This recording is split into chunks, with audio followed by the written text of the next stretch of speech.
Hi everyone, আমরা এই ভিডিওতে জানবো যে বীজগাণিতিক সংখ্যামালা বা রাশিতে চল, ধ্রুবক, সহগ কিভাবে চিহ্নিত করব।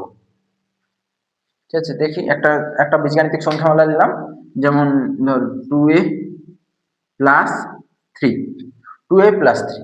তাহলে এই সংখ্যামালায় চল কি, চল কোনটা, ধ্রুবক কোনটা, সহগ কোনটা।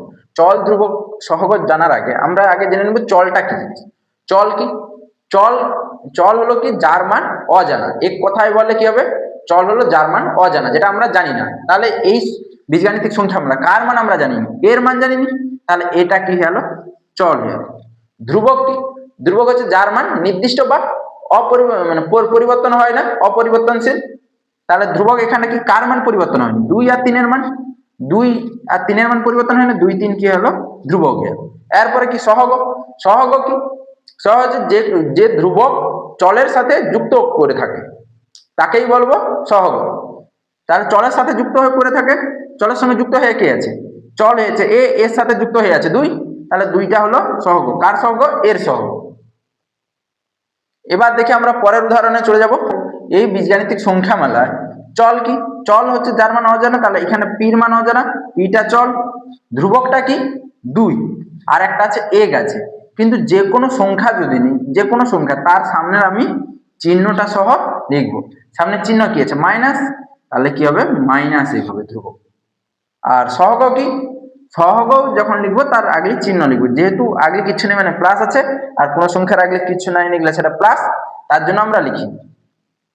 এবার পি সামনে কি আছে, চল পি, পির সঙ্গে কি আছে, 2 আছে, তাহলে সহগ 2। এবার আমি এর পরের উদাহরণে চলে যাচ্ছি।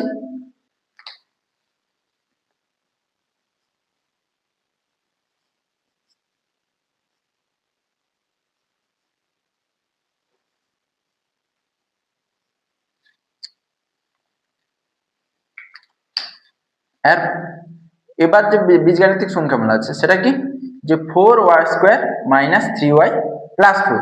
এই বীজগাণিতিক সংখ্যামালায় চল কি, আমরা চল কি যার মান অজানা। আমি এখানে কার কার মান অজানা দেখতে পাচ্ছি, একটা y² আর একটা y। এখানে প্রশ্ন থাকে y² আর y কি একই।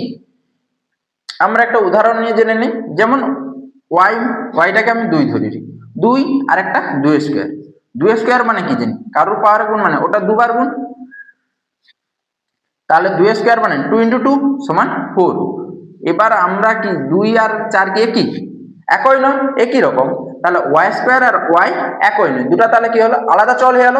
তাহলে এখানটা চল কি হবে, একটা y² আর একটা হবে y।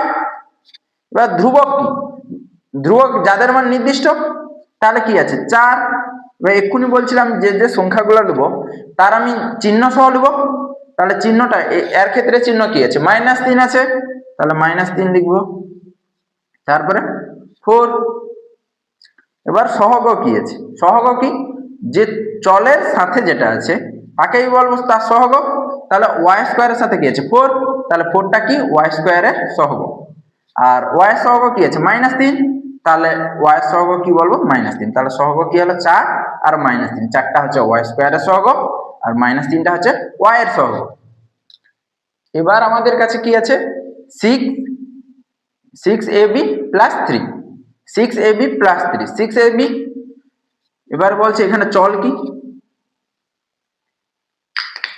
চলটা কি হচ্ছে, যে কেউ যদি চল যদি এখানটা লিখে দেয় যে একটা এ আছে, আমি তো এর মান জানিনি, তাহলে এ একটা চল। আর কি, আমরা তো বির মান জানিনি, বির একটা চল। যদি এরকম কেউ লিখে তাহলে সেটা ভুল। কেন ভুল, ধরো আমি একটা উদাহরণের সাথে বা এক্সাম্পলের সাথে দেখিনি। তাহলে একটা ধরো 2, দুটা যে কোনো সংখ্যার মাঝে যদি না কোনো চিহ্ন থাকে, দুটা বীজগাণিতিক সংখ্যা বা যে কোনো চল আর ধ্রুবকের মাঝখানে যদি কোনো চিহ্ন না থাকে, তাহলে মানে কি তাদের মধ্যে গুণ হচ্ছে। তাহলে এইটা ধরো 2 আর বিটা 3, 2 আর 3 যদি গুণ করি কি আসে, 6 আসে।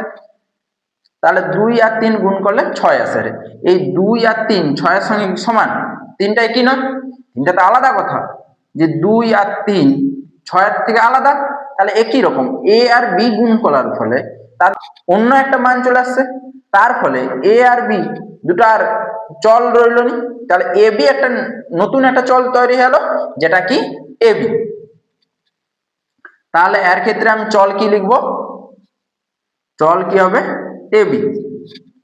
ধ্রুবক, ধ্রুবকটা কি, ধ্রুবক হচ্ছে জার্মান, জার্মান নির্দিষ্ট, এখানে নির্দিষ্ট মান কি আছে 6 আর 3, তাহলে এটা ধ্রুবক। সহগ কি, চলের সঙ্গে যেটা থাকে, চলের সাথে যে ধ্রুবকটা থাকে তাকেই সহগ।